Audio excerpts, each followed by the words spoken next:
త్యాగం చేస్తాడు. ఇప్పుడు చిన్నది వారు అంటుంటారు, భక్తుడు ఎప్పుడు కింద పడడుట. ఎందుకు పడట? వాడు ముందే పడిపోయి ఉన్నాడట భగవంతుని ముందు. వాడు ముందే సాష్టాంగ పడి ఉన్నాడు కాబట్టి అలాంటి వాడికి ఇక పతనం ఎక్కడ ఉంటుంది? జ్ఞానికి పతనం ఉండొచ్చు. ఎందుకంటే ఈ జ్ఞానము, జాగ్రత్త వినండి, ఈ జ్ఞానం అనేటువంటిది ఉత్కృష్టమైనటువంటి జ్ఞానము, ఉత్కృష్టమైన భక్తి రెండు ఒకటే.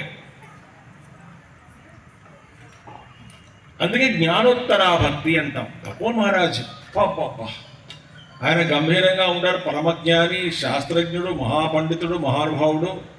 ఆయన రాసినటువంటి 3 స్తోత్రాలు ఎంత బాగుంటాయో! సౌమ్యకాశిష స్తోత్రం, బదరీష స్తోత్రం అని, గంగాస్తుతి అని, మొత్తం అసలు ఆయన అంటారు, అమ్మ ఒక మాట వినండి. గంగా స్తోత్రంలో అంటారు ఆయన, ఓ గంగాదేవి అంటే జ్ఞానస్వరూపిణి. ఆయన ఏమంటారు? గంగా అంటే ఎవరుట? బ్రహ్మమే నీటి రూపంలో దర్శనమిస్తున్నటువంటి ఆ బ్రహ్మమే అన్నారు ఆయన గంగాదేవిని. అందుకే భగవద్గీతలో మన శంకరాచార్యుడు కించిత్ భగవద్గీత కించిదీత గంగా జలకణికాపీత. అది జ్ఞానమే, నీళ్లు కాదు జ్ఞానం అన్నారు. ఆఖరిని గంగా స్తోత్రంలో ఆయన అంటారు, అమ్మా ఈ ఉత్తంగ హిమాలయాల శిఖరాలలో అంటే గంగోత్రి ప్రాంతంలో మీరు ఇక్కడ సంచరిస్తున్నటువంటి మీ దగ్గర, మీ పాదాల దగ్గర నేను ధ్యానమగ్నుడై ఉండగా నా శరీరం ఒక కట్టె వల్ల అంటే కాష్టం వల్ల అలాగ పక్క స్టోన్ లాగా ఒక రాయిలాగా నా సమాధిలో నేను ఉండగా అక్కడ కస్తూరి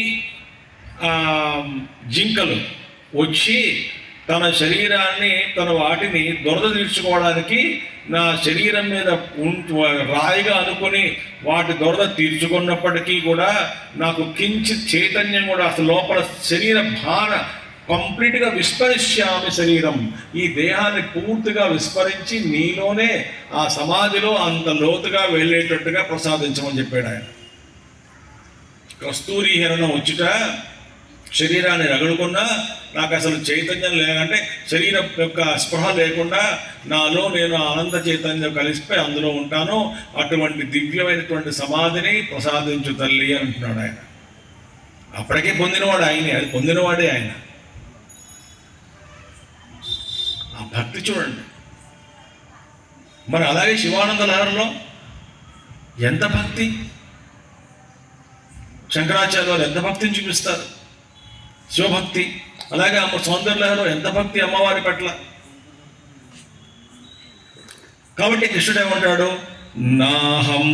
నాహం వేదైర్న తపసా నదానేన చ ఈజ్యయా శక్యా ఏవం విధో ద్రష్టువానసి మాం యథా. 11వ అధ్యాయంలో అంటాడు. ఎందుకంటే అర్జునుడు విశ్వరూపాన్ని చూసిన తర్వాత అసలు ఆశ్చర్యపోతాడు. ఏమిటి స్వరూపం ఏమిటి, ఎవరు తెలుసుకుంటాడు అంటే ఆయన కృష్ణుడు అంటాడు, నన్ను వేదం ద్వారా కానీ, తపస్సు ద్వారా కానీ, దానం వల్ల కానీ, యజ్ఞయాగాది కర్మల ద్వారా కానీ ఈ విధంగా ఎవరు దర్శనం చేసుకోలేరు. ఏ విధంగా? ఈ విశ్వరూప దర్శనం అనేటువంటిది కలగాలి అంటే కేవలం భక్తి ద్వారానే సాధ్యము. భక్త్యా త్వనన్యయా శక్యః అహమేవం విదోర్జున జ్ఞాతుం ద్రష్టుం చ తత్వేన ప్రవేష్టుం చ పరంతప.